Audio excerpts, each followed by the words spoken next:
You're listening to From Heaven and Hope, a weekly podcast where Nicole Fraser brings you conversations from those who have been affected by grief. Whether a parent, child, friend, counselor, pastor, or philanthropist, everyone moves through and conquers grief in their own way. We know that what you're facing is a long road, but no matter how dark that road is, there will always be light. There will always be purpose. From where they are in heaven to the hope you need to move forward, we want to help you on that journey. Here is today's episode. Hello, friends. Happy Tuesday, May 18th. I'm so thrilled to have Tracey Fast on today's episode. Tracey's daughter was diagnosed with cancer at just 9 years old and fortunately has had a positive outcome and is thriving today. But during her time in the hospital with her daughter, Tracey and her family were surrounded by friends who were facing devastating outcomes. So today, we're focusing on how to support your grieving friends. We chat through her time in the hospital, her methods of coping, tactical gift ideas for friends, and the little idea that turned into a major passion project and is currently helping pediatric oncology patients in Canada and the United States. So without further ado, here's Tracey Fast. Hi, Tracey. How are you? Good. How are you? I'm good. I'm so excited to have you here today. We're going to be talking about how to support a grieving friend, or that's what we're going to be focusing on. So, Tracey, why don't you tell everybody a little bit about yourself and why you're here today? Well, I'm married to my husband, Ronnie, for 25 years. I have 3 children. My oldest is 18, and then I have Eden, who is my youngest daughter, who is 13, and then my boy in the middle, he's 16 now. And yeah, it's been 4 years actually. 4 years ago, our youngest, Eden, was diagnosed with cancer. And so she was 9 years old, and that has completely changed our lives and opened up opportunities like this to share, we advocate for childhood cancer. And we have had a project come through it called Boo Boo's Beanies. And so that is a project directly resulting from my Eden's cancer experience. And it's a project that keeps us very busy. I imagine. They're so cute too. I love them. We're going to talk more about it. But okay. So Eden was diagnosed when she was 9, but she had a positive outcome, correct? Like she's healthy now. That's right. Yeah, she's been in remission since her treatment, and she's at the point now, I think, where she'll be graduating from the off therapy clinic to, be considered a survivor and just be having checkups for aftercare. So it's a significant milestone for her to reach this 4-year mark. Wow. That's really great. That's really positive, really exciting probably for you. Absolutely. So even though she's had a positive outcome, and which is great, you faced a pretty terrifying time there. So who did you look for, and what helped you through that sort of hardest point there when she was in and out of the hospital? Well, we, at that, the very first night, actually, when we were in the hospital, it was such a big moment for me, just not knowing what was going to happen, not knowing we didn't know we knew it was probably cancer. We weren't sure how severe. We didn't know what the prognosis was. And it was just this night of like wrestling, and you just fight in your mind because you just would do anything to make sure your child would live. And I just remember coming to this moment in the middle of the night where I just, as a Christian, I was, it was like a wrestling with God, right? And having that moment where I turned to him and I just thought, like, God, you're like, who could you trust more? Like, you're the one that made her. So I can trust you with her. And so like trusting him in that journey, whether she would have a positive outcome or whether she would, win her battle on the side of heaven. I didn't know, but I just surrendering her and just saying, I trust you with her. I pictured her like handing her over and putting her in Jesus' arms. And in that moment, it changed for me, like this peace where I could just let like that part go, let that fear go, and just like take it moment by moment. So obviously turning to God was huge for me. And then we have a huge family. My husband and I both have a very supportive family. They were all there.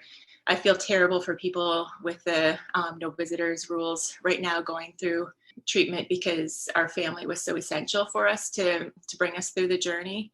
And we have also a large church family.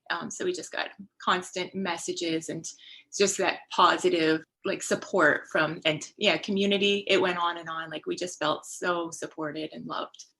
That's great. Was there anything that anybody did for you during that time, during the hard period, that you found particularly encouraging or helpful? And was there anything on the flip side that just was not helpful at all, that would just turn you off completely? Well, I think the thing that was the most helpful, and this is something that I hear from a lot of friends that are in the journey, is when people offer you help and support, if they actually tell you, this is what I'm going to do, instead of saying, I'm here for you, just let me know if you need anything. That makes it a little bit challenging for the person, because you don't know what they're willing to do, what they might mean by it. So it's just like this idea of just tell, like don't ask, just tell. So and the list goes on. So like, what are you willing to do? Like, do you want to shovel my laneway? Do you want to take care of my lawn? Do you want to clean my house? I know a lot of families just desire to come home to a clean place, a clean environment that's been sanitized. And there's just it's so overwhelming. So to have somebody that would actually be willing to do that, or like, pets, dog sitting. I know for us, like we had somebody offer to give Eden a little makeover in her room. So they painted it and bought her some bedding. And so just little things like that but they told us, right? We didn't say, oh, she would like this or that. These were things that people offered to us, and we sure took them up on these offers. So, yeah. So mostly like practical things were helpful in that time, right? Like, right. Like house cleaning, just things that took things off your plate so you could focus on her. Yeah. Mm-hmm. And was there anything that wasn't helpful at all, like that anybody did, or did you just have a great supportive experience in that area? I would say we had a really good support system. I had heard where people had received unsolicited advice and such in our circle of friends. For us, we ended up being just very fortunate that everything that people did was so wonderful, and I couldn't complain. And I do find that there's like this idea of where people are sometimes afraid because some things are helpful and some things aren't. And so they'll back off because they are afraid to say the wrong thing. So I almost prefer for people to, you can judge from the goodness of their heart if they're saying something to you, like sometimes there's unsolicited advice, like with healthcare or whatnot, but we could always read their heart. And I'd rather that they talk to us than just avoid us altogether. And so for me, I wouldn't feel offended if someone was offering advice. I would just, take everything with a grain of salt and just be thankful that people cared enough to reach out to me. That's great. So what would your advice be to someone who wants to support a friend who's struggling, maybe in the same area where you are, where it's not essentially grief right now, but it's just this unknown, as well as maybe someone who is grieving? Well, it is that fine line, like I said, with the health and unsolicited health advice. So that would be something to stay away from, I would say, because I can 100% guarantee that the parents have researched every single aspect, healthy or, traditional medicine or alternative medicines. They have done the homework. So it's just best to trust the parents in the decisions that they're making. And I think, the different things that I'd mentioned about the ways to support them are just, those very practical ways of offering help that you think that that they might need, like bringing food over, or, looking after, doing outings with the siblings of the child. There's just, the possibilities are endless for supporting people. Right. Okay. What do you think was the hardest part to articulate to people about how how you were feeling, how maybe Eden would be feeling, to people who haven't been through it or haven't seen the inside of pediatric chemo? Yeah, I think it is really hard for people to articulate when you want to be able to, like, the whole health idea again of medicines, and just to be able to say, trust us with our decisions. And also it sometimes is tricky to find that balance of when you want visitors or when you don't. So children with cancer will often be, their immune systems kind of go up and down depending on where they are in their cycle of treatment. And so just to respect when they really want to be with no visitors, because it's, you have to be so careful.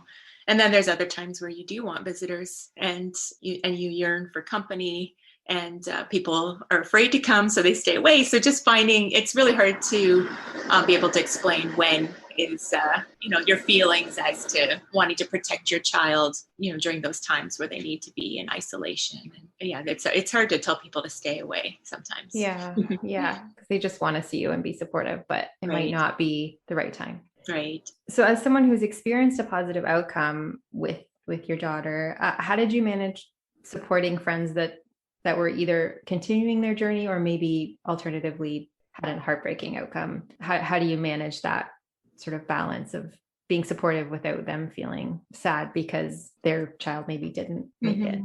Yeah, that's a really good question. And it's something I've thought about so much. And we had experience with it before Eden was diagnosed. We had a little boy in our church at 5 years old that was diagnosed with a terminal cancer with a brain tumor. He was only 5. And I remember just feeling like it was just too big for me to even touch. I didn't know them very well. So I took the road of just kind of not doing anything. I was afraid that if whatever way I reached out would hurt them. So I just chose not to do anything.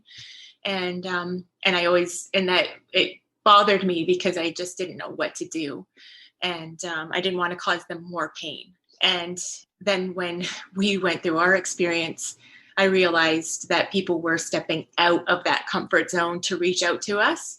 And it just meant so much to us. And I remember going to church the one week, and you just kind of feel like you're in a public place, but you feel alone. And having this one friend come up and sit down beside me and just talk with me about life and real life, and not being afraid to ask me about, Eden, and just being there. And because, it can be a very isolating time. I know a lot of people just feel neglected. And so I learned from our experience that I wanted people to step into my pain and not to avoid it.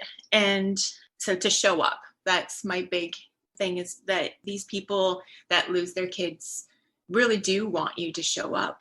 And they surprise me over and over again at how much they've lost their child, but they love Eden, and they are not upset, bitter towards us because Eden had a positive outcome. They wanted a positive outcome as well, but it didn't happen for them. But they love Eden, and they rejoice that she's doing well.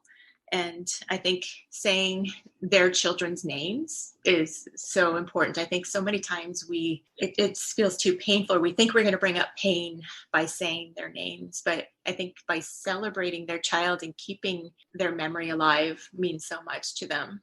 And every time I've ever reached out, I've hesitated. But then when for instance, we had an opportunity where we were doing photo sessions, and they were modeling one of our headbands, and we were getting all these childhood survivors to come model them.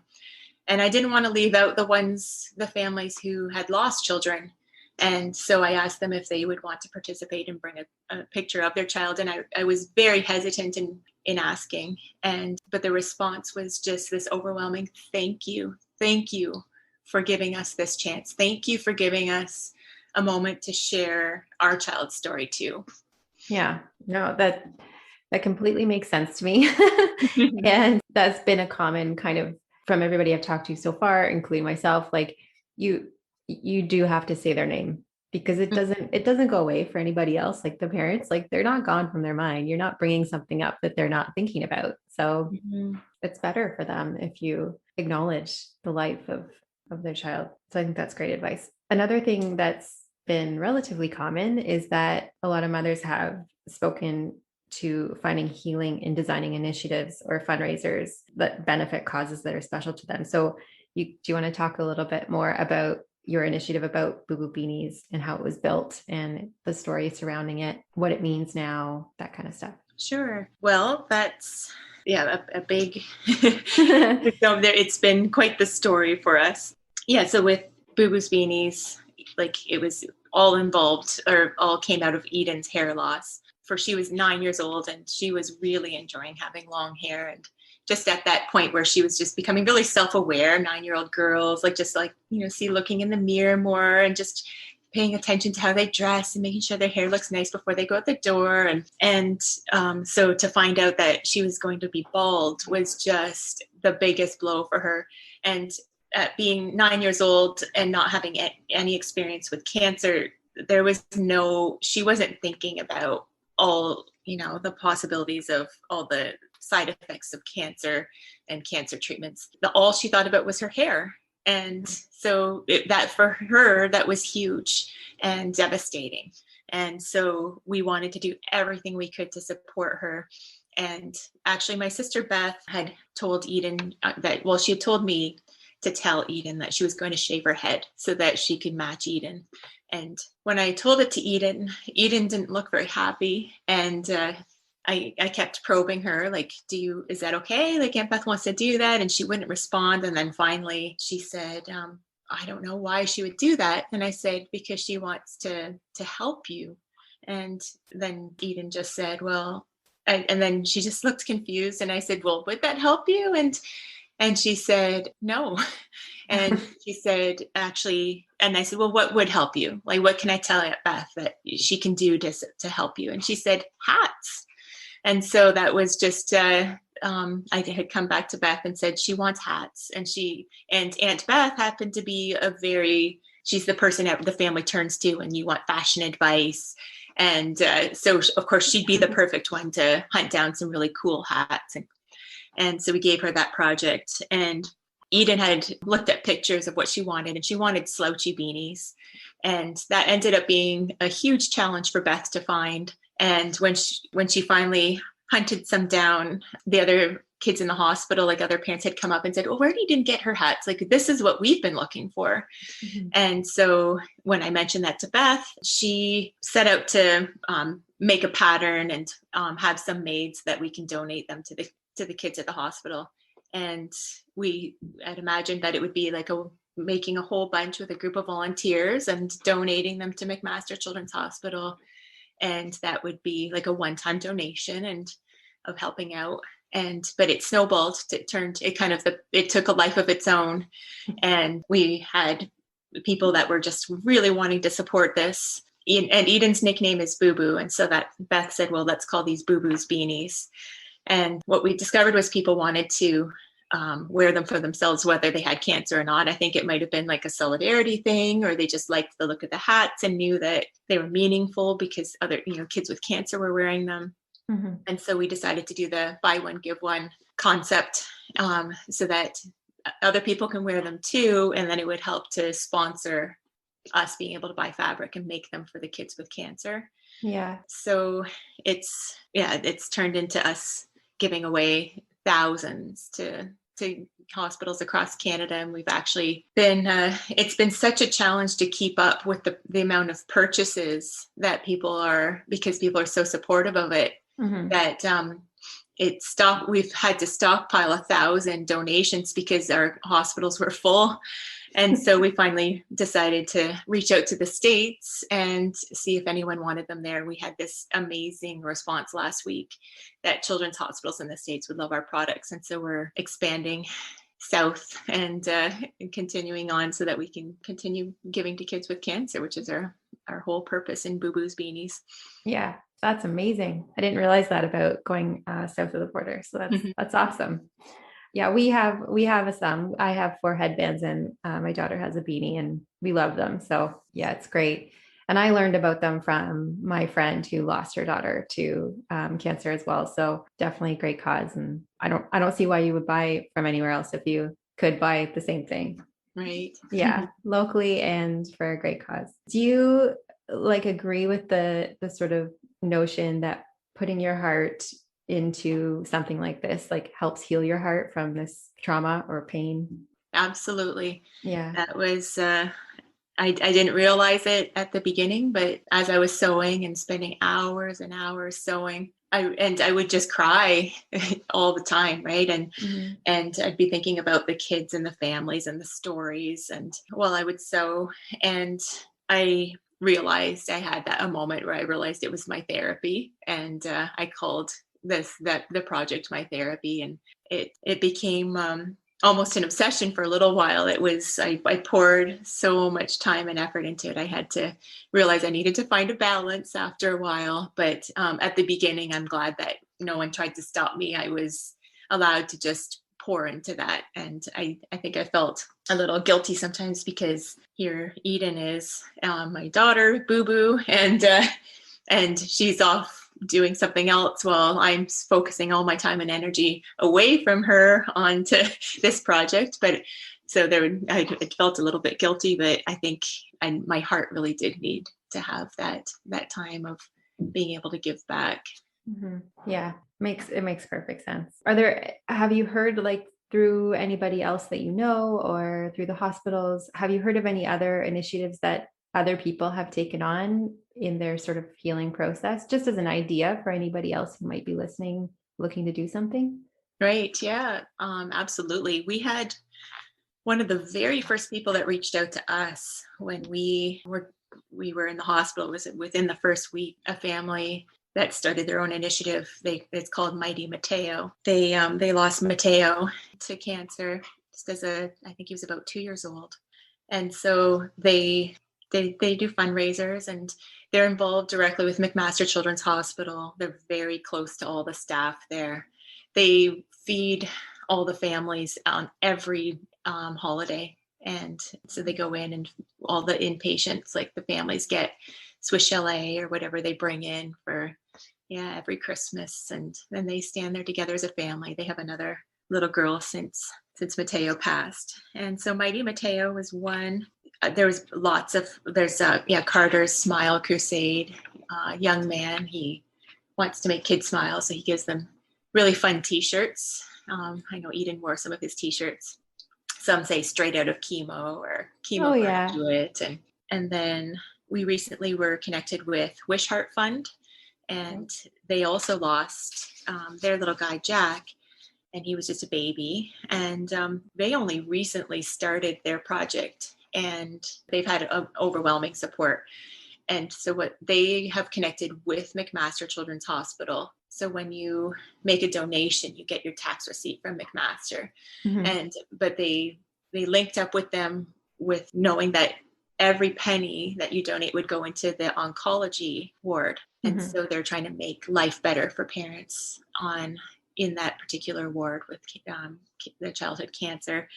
And I know their current project is raising money so that for the beds, so that the parents can have a comfortable sleep. I know the chairs there rock solid. The chair pulls down into a bed, and it's just this feels like you're sleeping on a little board beside your child. Yeah. I often would climb into bed with Eden. She didn't mind having, or she'd ask me to come, and I would willingly go for a little bit more comfortable sleep.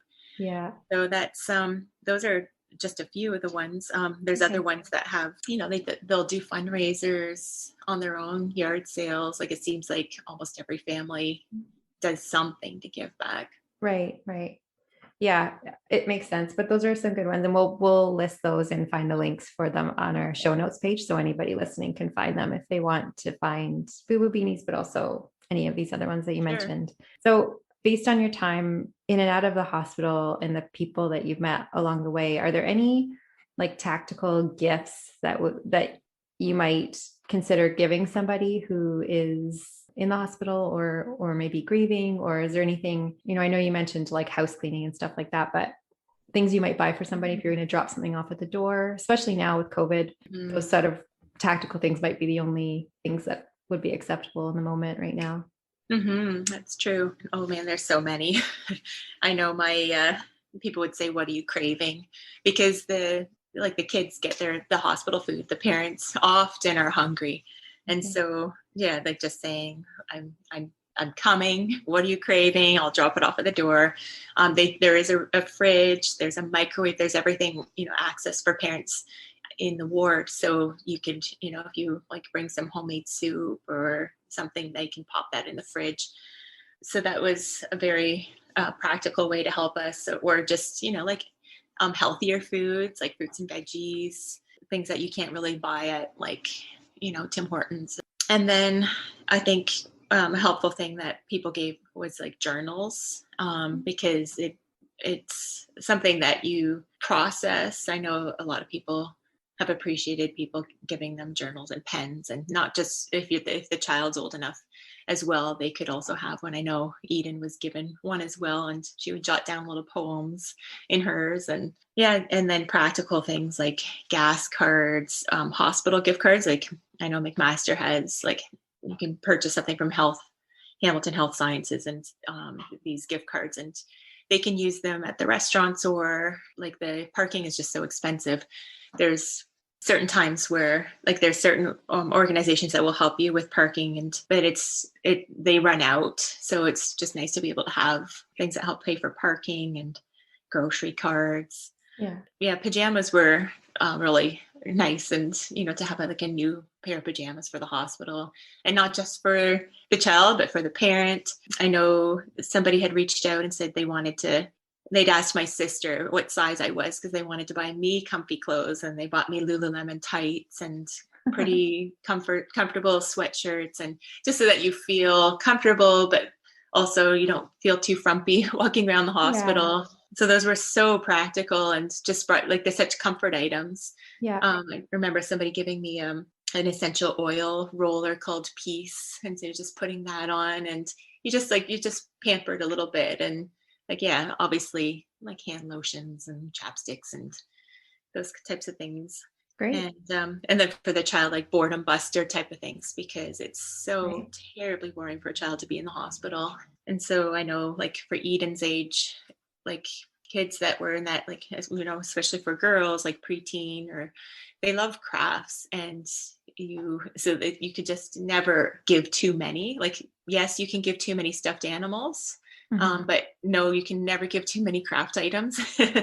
And then like DVDs and whatnot too, just anything for boredom busters. Sometimes the kids are just too sick to even do crafts. So if you give them DVDs and whatnot, so they could just watch something. Yeah. So I think that's great. That's a good list. And we can list all those too in the show notes too, if anybody's looking for practical gift ideas for someone else that they're supporting. Was there any resources that you found helpful, like podcasts, books, music, lyrics, even Bible verses that were particularly helpful in times of struggle? Absolutely. As far as Bible verses, there's a neat story that so Eden has 3 cousins that are very close in age to her, and so they're all very, very close to each other. So when Lydia heard that Eden was being transported at the very beginning by ambulance to the hospital, and that there was something majorly wrong, Lydia went straight to her room and just started praying and praying. And then she felt that she should open her Bible, and she felt like, God was telling her in this quiet voice, like, turn to Hebrews 4:16. And so here she is, this 10-year-old girl opening her Bible and reading this Bible verse. And to paraphrase it, it's just saying that God is there with, on his throne of grace, and that we can approach him freely, approach that throne of grace to receive his mercy and grace and love to help you in your time of need. And so we just really held on to that verse, and we just knowing that he's there, right? It just made it so obvious that he's not leaving us. So a lot of the things, like at one point we'd watched this Johnny Erickson. She was on YouTube, this little video clip about her, and it really spoke to Eden as well. She enjoyed watching it as well. So these things were like ministries or like organizations that are birthed out of pain, like ours was, right? So Johnny Erickson had a diving accident and became a quadriplegic. when she was a young lady, and this beautiful ministry has happened because of her experience. And she speaks to with people with special needs, or it's just beautiful, her hope that she offers during, like, just showing, like, I'm still a quadriplegic, I still have to live with this pain, but I have hope. And so those kind of things were so helpful. And there's an actual movie that shares her story. So we just were all about Johnny Erickson at that point. And then, after a time, I had read this book called Daring to Hope, another story birthed out of pain. It's by Katie Davis Majors. And I won't go into her story too much, but a couple of the quotes, if you don't mind me sharing, that really stood out to me. The one said, speaking about God, he redefined redemption and beauty for me, not as a happy ending, but as his presence with me, regardless of the ending. And that really spoke to me. And, after a while, we started to realize that Eden would probably have a positive outcome, but we needed to still figure out, but what's that mean for our friends? Because they're not doing well at all. Yes. And so just to know that his presence with us is everything. And there was another quote that she'd given in that book called Daring to Hope. She wrote, "Why had I believed that my whole life that ease and success, gifts and miracles, smiling faces and plans fulfilled meant the Lord's blessing and favor?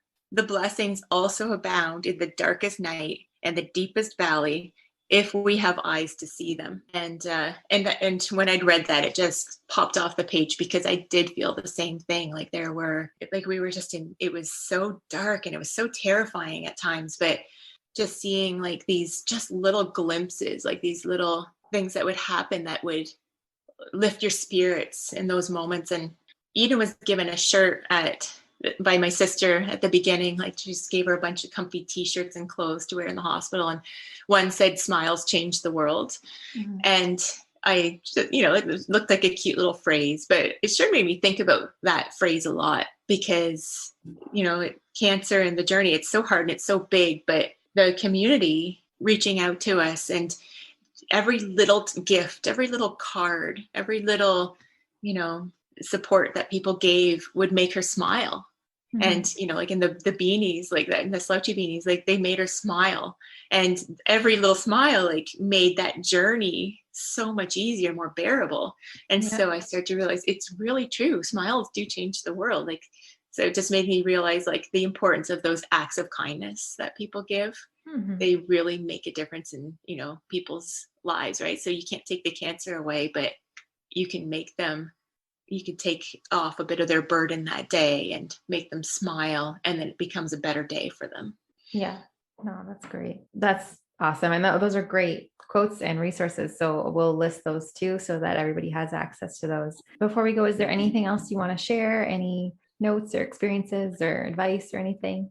Yeah, I think two things. One is that the siblings, my kids were older, so it might not apply so much for babies and toddlers, but when your child has cancer, they are treated like it's like Christmas every day. They get so many gifts and so much attention. And it's really hard as parents to express to the other children that they are equally loved when they don't feel equally loved. And so it just meant the world to me when people would think of my other kids and when they would get gifts too. And I think, people understand that when somebody has a baby, there's people that will bring a little book or a little, toy for the sibling as well, because there's that, you don't want to leave them out. And mm-hmm. I really do think that the siblings get really overlooked in this journey. And right. So the people that did reach out to my kids, it meant the world to me. And then the second thing is the whole donating blood. That's something that most of us are able to do. And you can donate blood in the name of a family as well, and say, I'm donating for this person today. Okay. So if you're able to, I know, unfortunately for me, I'm in my 40s. I hadn't donated before until Eden got cancer 4 years ago. Mm-hmm. And I knew that I had a good blood type for donating. I knew that I was probably very eligible, but it was just not very convenient for me. I thought, yeah, I should. And then I just didn't. And I don't know why. And so now I'm a regular donor. As soon as they just book my next appointment, at every appointment I do go to automatically. And it's a lot of people I didn't realize personally that kids with cancer need blood transfusions.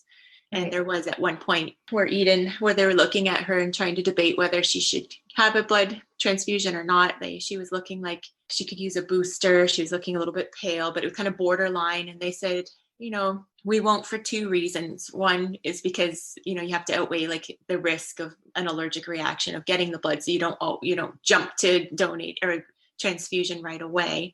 Right. And then the other is because we have to be careful with our blood supply because it's low. And that shocked me. I just thought, man, how scary if Eden needed a blood transfusion and there was no blood for her to be able to receive. So that woke me up.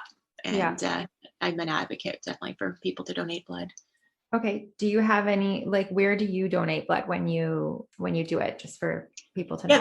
Like if you look at the blood.ca website, they'll give a listing of places where you can donate, and you don't have to be there's just so many more opportunities in the city than in the rural area like where we are. So okay.